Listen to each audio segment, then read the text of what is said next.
Hey trackies, we're back with another update. Day 2, drama. It was drama filled and slightly anticlimactic. We'll get into things. So now let's start with the women in the 100 meters and let's dive into what led to the eventuality of Tina Clayton becoming the national senior champion. Oh my gosh.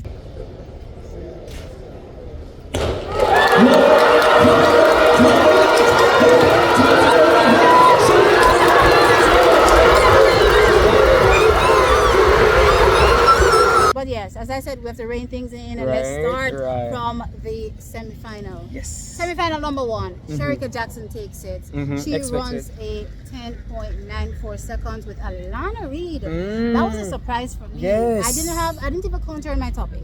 To be fair, no, because I was looking at everybody else and I was like, Alana is not going to get despite it. She got in. And 11:02. 11:02. And let me say, in the heat, I noticed that her first 60 was amazing, but the last 40, I was like, I think you need some work. She worked. She worked on it. I think she worked on the last 40. And then Janelle Smith, who I had actually second in this race behind Shericka, ended up being third with an 11.03 seconds. All in all, trackies, these are the athletes that made it into the finals out of this particular race, with actually Ashanti Moore, who placed 4th, getting one of the non-automatic positions, as well as Janelle. So the 2 fastest losers, let's put it that way, came out of heat 1. And I actually had them coming out of which heat?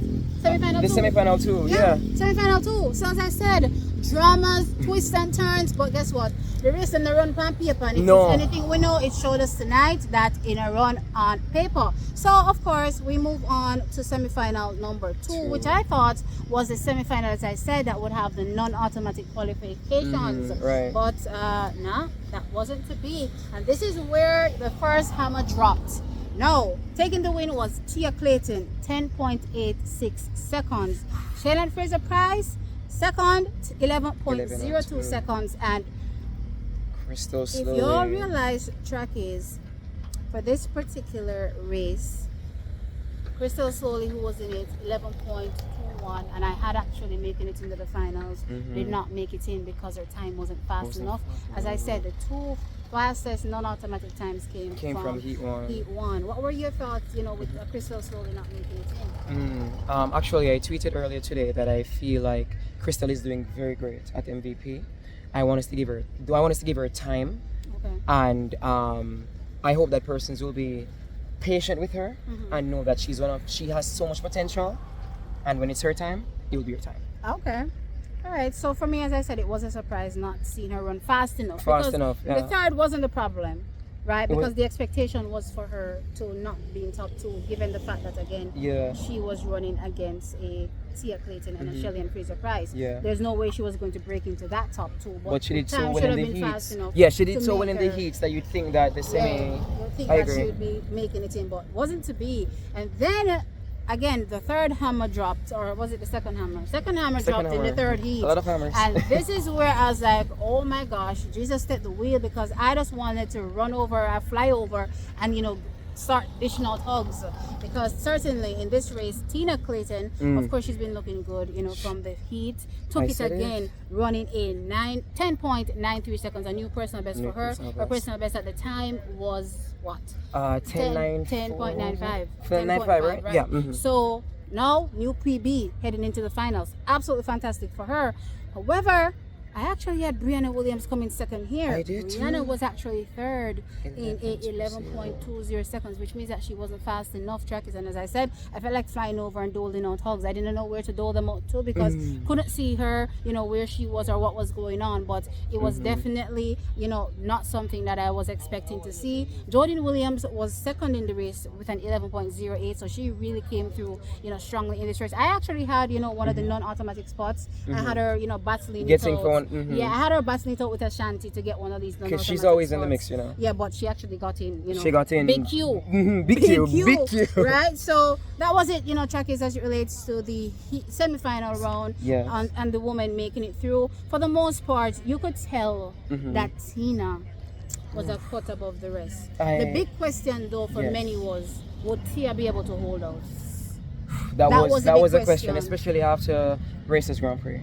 I think question marks rose up. Yeah, question marks rose up, but especially here with all, you know, the tape that because it was more. Yeah. I didn't see it at races. I was actually told about it at races. Oh. But here it was very visible. It was all the way down her whole leg.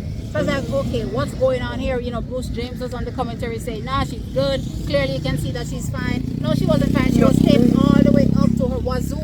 Right, so the big question, of course, you know, coming out of the semi-final round, though she ran so fast, was would the twins go 1-2? Would Tia be able to hold up? Tina was looking immaculate.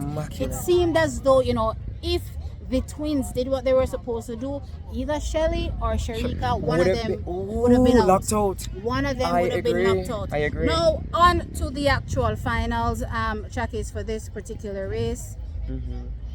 And yeah, Tina, as I said, became the national champion.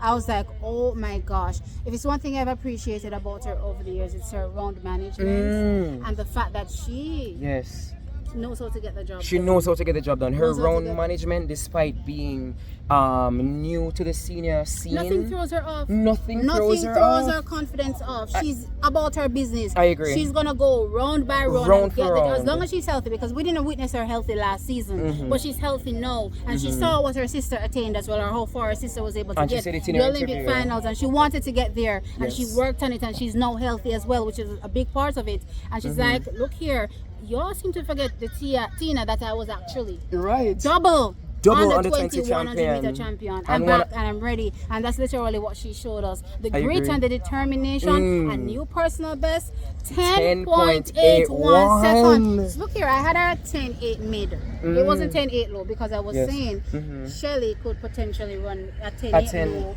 or Sharika run at 10.8 low, but I was expecting Tina to be in the mid sections. But I was thinking that Tia, if she was healthy, could give me 10.7. Of course, unfortunately, Tia pulled up injury in the race. Track is, for me, that made it a little bit anticlimactic. You see, if she was healthy and she just lost. Right, I agree. If she was healthy and she lost, I was like, okay, fair is fair. But you seen her injured, seen her go down, seen her being wheeled off the track.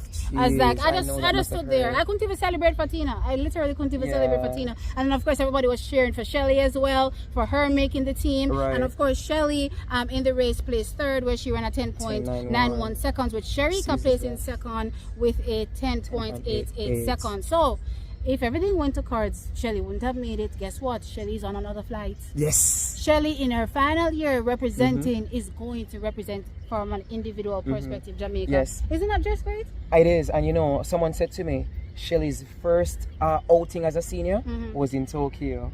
And 2007. I was reminded about it. Yes, and they were saying, actually, that person that was telling me was that Shelly would end the same way she started on the relays. Shelly said, no, rub that out. I'm ending on an individual team, booking her spot third in the 100 meters. Wow. You can never predict Shelly and Fraser Price. It was a crazy night. It was a crazy night. The women turned up and it went well. It went well. Outside of, as I said, Tia, you know, that made it a little bit anticlimactic, you know, with her pulling up injured. It was still an awesome race with Tina, Sharika, and of course Shelly and Fraser Price. And we're looking forward to them representing Jamaica. They have a few more months, couple months to get ready now for Tokyo. Let's hope that we get some faster times. Yes. You know, also these athletes. But for sure, one thing we know say now. Yeah. If Shelly not give me no better performance, and Sharika may not. You know, said Tina. And can I say something real quick?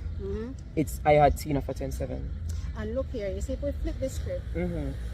Mentally, to me, she's tougher than Tia. Yes, since high school I've noticed. So, that 1081 is not going to get worse. It's going to get better. I agree with you. It's going to get better. She's going to turn up. Nobody thinks that she'll turn up at World Championships and make it final. And wherever the time when she drop, if it's supposed to place her first, they're going to place her first. Yes. Nobody now going to beat her. No, don't get me wrong. We have athletes that are faster. So if they're just faster, they're just faster. Right. But she's very well going to give off her best that exact day. And nobody that is supposed to not place above her is not going to place above her. I agree. That's Tina. That is Tina. That is Tina. That's what I'm excited about. You need people with that type of mentality. She reminds me of Shelly and Fraser Price. Yes, she does. She reminds me of Shelly and Fraser Price. And that's your role model.